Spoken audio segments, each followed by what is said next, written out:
Ана кече больницада бирөө айтат, мындай грипп болуп эле келиптир да больницагачы. Күндөн күнгө акыбалы оорулап баратат. Бул эмне акыбалы? Пайгамбар айтат, алымдар пайгамбарлардын мураскорлору дейт. Дем салып коюңуз чакырат да буну. Укол салса деле болбойт, дем салса деле болбойт. Ана бул эмне кылыш керек бул айтат? Бул айтат, мындай сөз бар го, зарабатываемый деньги в слезах матери дегенчи. Энелердин көз жашы менен чогулган акчалар бар да. Бирөөлөрдүн энесин какшатып, адилетсиз камап, жок кылып, талкалап, анан тиги списокту берет, ушулардын баардыгын косяк кетирген мындайча. Тиге чалат, мейли кечирдим, мелач күнөө, тиге чалат, буга чалат. Бирөөгө чалган экен, айткан экен. Кечирбейм деген экен.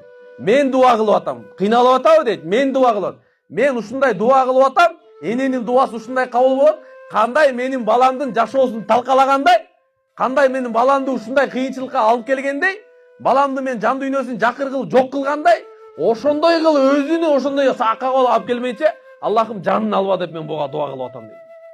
Бул оны 14 кылымдагы окуя эмес, бул кечеги окуя апалар. Ошон үчүн адам айтат, кандай күнөө менен келсең дагы адамдын акысы менен келбегин дейт.